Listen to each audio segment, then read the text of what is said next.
Salut mes nakamas, c'est Doc, j'espère que vous allez bien. Bienvenue pour le point doc de l'année 2026, le premier point doc. Donc je vous souhaite à tous une très bonne année 2026. Je vous prie de m'excuser pour la qualité de la vidéo, ça va pas mal bouger. Pourquoi? Parce que j'ai mon stabilisateur qui vient de me lâcher. Donc après l'ordinateur qui me lâche, j'ai le stabilisateur. On commence super bien l'année. Je commence aussi à bégayer.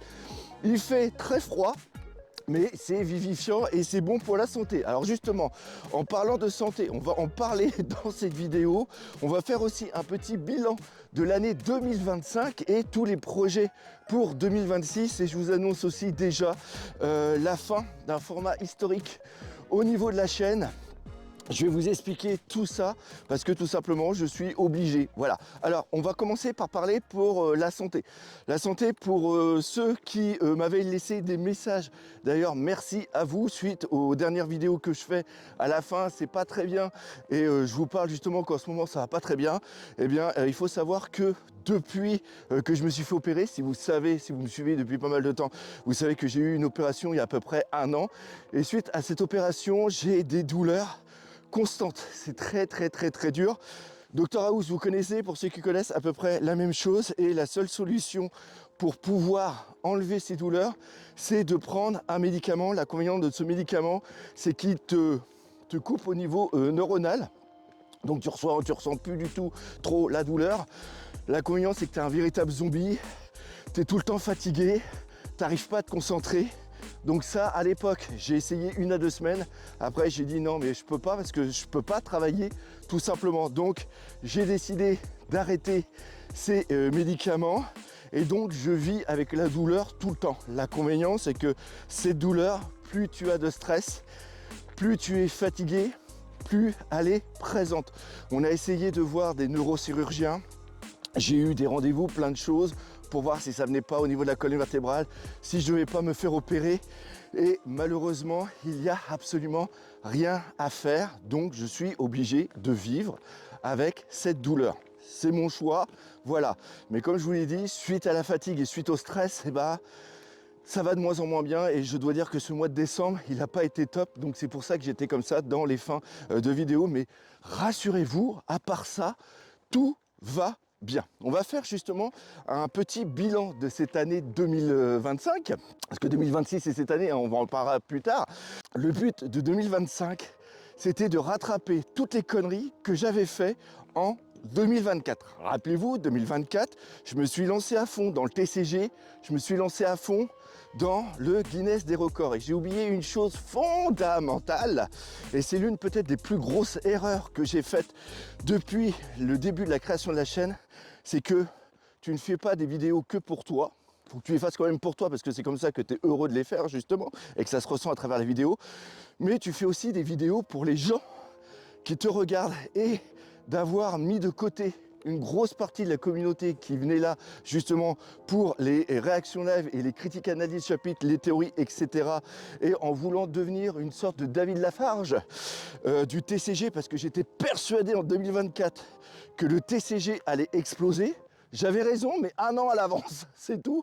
Eh bien, j'ai complètement détruit la chaîne en 2024 parce que le Guinness des records, j'ai été jusqu'au bout, je l'ai présenté justement au truc du Guinness et ça n'a pas été validé parce que c'était une véritable usine à gaz. Donc, ils m'ont dit de refaire le dossier. Donc, suite à ça, suite à l'effondrement de la chaîne qui est totalement ma faute, eh bien, j'ai fait un gros burn-out. Donc, 2025, ça a été pour redresser la chaîne. On a essayé de faire 3 choses. Premièrement, des nouveaux formats de vidéos. Formats qui ont fonctionné pour certains, pas pour d'autres. Il était une fois One Piece, les vidéos longues où il y avait du montage, ça n'a pas fonctionné. Les vidéos debunk ont bien fonctionné. Qui a énormément aussi fonctionné, c'est les vidéos où je prends un thème, je m'installe devant la caméra et je parle sans qu'il y ait un gros montage. La dernière en date, c'est celle sur Oda nous a menti. J'avais fait aussi la fin de One Piece, sur quand Oda était malade. Enfin, j'avais fait plein de formats. C'est les formats où il y a ces vignettes qui sont un petit peu sombres avec un personnage et un texte. Ça a énormément fonctionné. Les vidéos où j'avais fait les historiques sur les personnages et tout ça, malheureusement, par rapport au temps de travail dessus par rapport à ce que ça amenait au niveau retour, au niveau vue, bah, c'était totalement désastreux. Globalement, au niveau des vidéos, je trouve que j'ai bien redynamisé la chaîne. Et aussi, ça c'est très important, le changement de nom de la chaîne que j'ai retardé le plus longtemps possible, mais à un moment c'est absolument impossible de passer de One Piece Passion à le doc. Et là, je vous remercie tellement votre soutien. Enfin bref, il n'y a pas eu l'effondrement que j'avais craint. 2025, j'ai bien réussi à relancer la chaîne. Sauf qu'il s'est passé deux choses en fin d'année. Premièrement, une hype complètement dingue au niveau de One Piece grâce au flashback. Ça, on va en reparler après parce que ça a une importance énorme.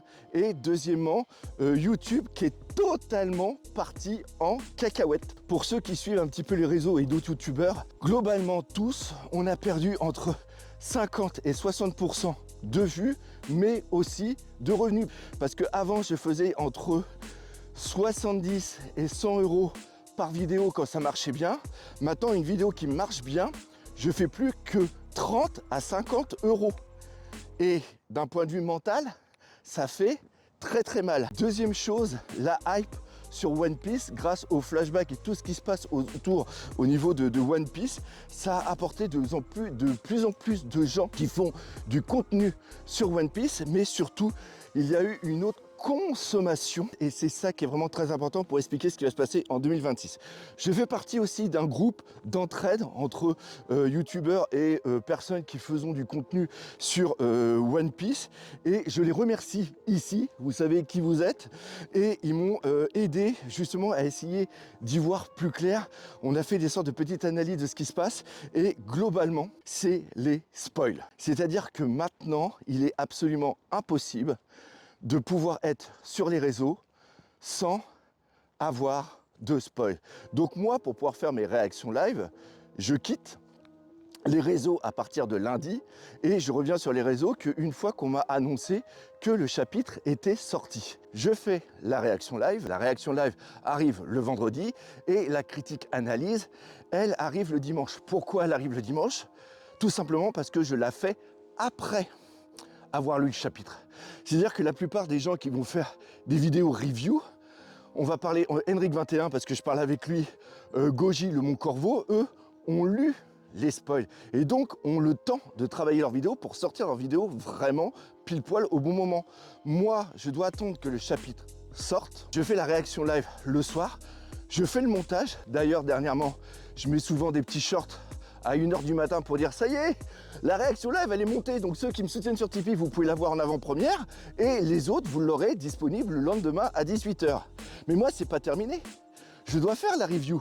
Donc après je travaille la vidéo, je bosse, je me couche aux alentours de 4-5h du matin, mais je me lève aux alentours de 8h. Pourquoi? Parce que je dois faire le montage de la vidéo. Et en plus, à une époque, je faisais aussi des petits shorts liés au chapitre. Et moralité, je me suis flingué. C'est pour ça qu'au mois de décembre, je suis complètement à la ramasse. Je suis dans un mode de fatigue extrême. En plus, comme vous avez vu au début de la vidéo, j'explique la maladie que j'ai. Donc vous devez bien vous douter que si je continue comme ça, je vais droit dans le mur.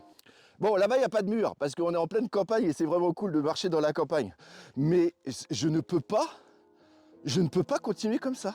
C'est absolument impossible. Là, je vous annonce ce qui va se passer pour 2026. Il y a plein de choses qui vont se passer, donc restez bien. Mais la grosse annonce que je suis obligé de faire, c'est que j'arrête les réactions live. Pourquoi j'arrête les réactions live? Parce que j'ai un socle qui me suit depuis le début, qui est à peu près de 5, 6, 7000, c'est ce que je vois. Quelle que soit la vidéo que je fais, a fait à peu près ce nombre de vues. L'inconvénient, c'est que les gens qui vont regarder mes réactions live, souvent vont le mettre pour plus tard. Et donc, quand je sors la vidéo, il n'y a pas cet engouement qui va sur la vidéo, qui dit à YouTube « Ah, cette vidéo, elle est bien, donc on va la mettre en avant. » Et même l'effet inverse de la réaction live, et c'est pour ça que j'ai parlé de la hype, quand le chapitre est bon, et donc que je sors ma réaction live avant la vidéo du Mont Corvo et de Goji, il y a des gens qui regardent la vidéo et qui me laissent dans les commentaires « C'est quoi ce vieux daron avec la moustache complètement bizarre qui hurle devant un chapitre ou qui pleure devant un chapitre. Alors on ne peut pas leur expliquer que le daron comme ça, il y a 10 ans, il n'avait pas cette moustache, mais il était aussi con au niveau des vidéos. Les gens qui me découvrent à travers les réactions live ne s'abonnent pas, dislike la vidéo et laissent des mauvais commentaires. Et maintenant, tu as des IA qui analysent les commentaires. Ce monde est complètement fou. Et en plus, je sors la review le dimanche à 18 h en essayant de mettre un rendez-vous fixe pour que les gens soient là. Eh bien, malheureusement, quand depuis le lundi, le mardi, tu entends parler du chapitre, que tu as eu les vidéos de gros youtubeurs et que tu n'es pas comme le chef Otaku où tu as une base qui va attendre pour regarder ta vidéo le lundi, eh bien, tu vas droit dans le mur. Et donc, il a fallu trouver une façon d'avancer, une façon de diversifier et de remplacer cette réaction live. Donc, je vais faire des vidéos sur les spoils. Mais ne vous inquiétez pas, tout comme j'avais fait à une époque au niveau des reviews, les vidéos sur les spoils, au niveau de la vignette, il y aura seulement que marqué spoil.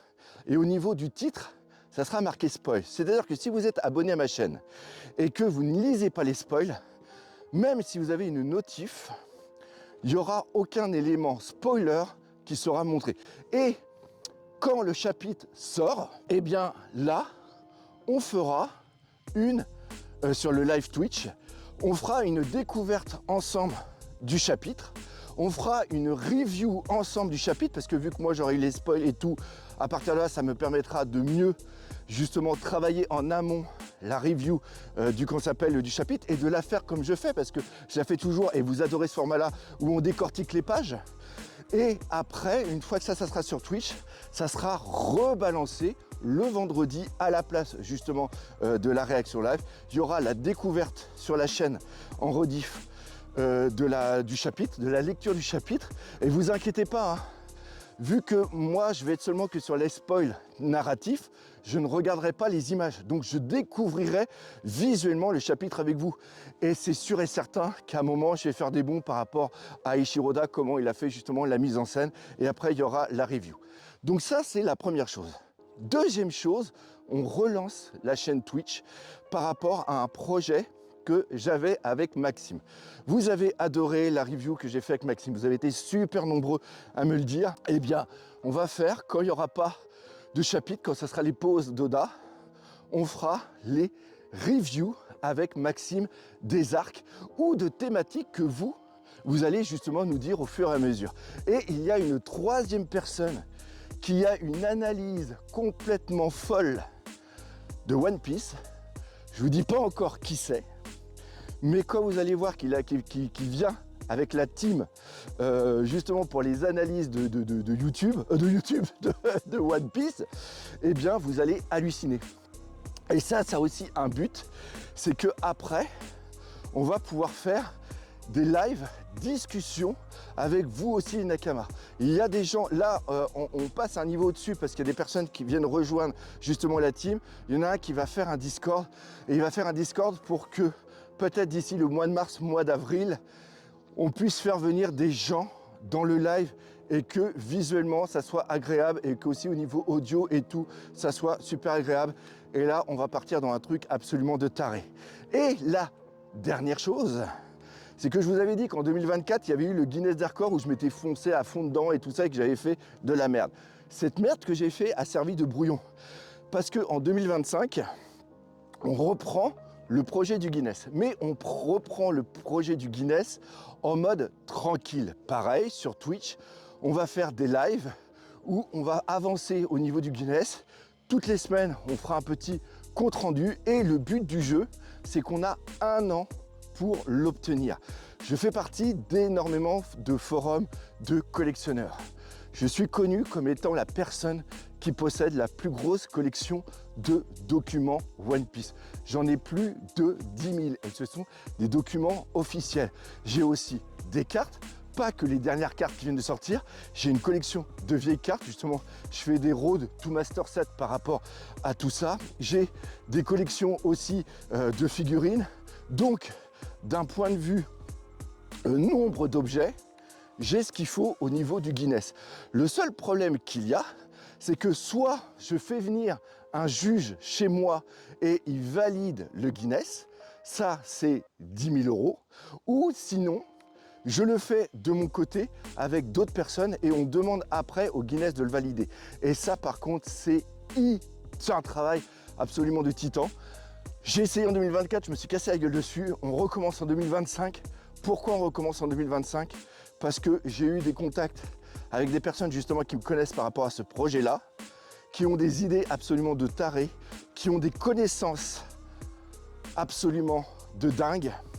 Et si on arrive en 2027, parce que le but du jeu c'est d'avoir le Guinness pour les 30 ans de One Piece, vous n'êtes pas prêts pour ce qui arrive. Oui, il y a toujours des promesses, je le sais, il y a toujours des promesses, mais là, je ne suis plus tout seul. Là, il y a des gens avec moi.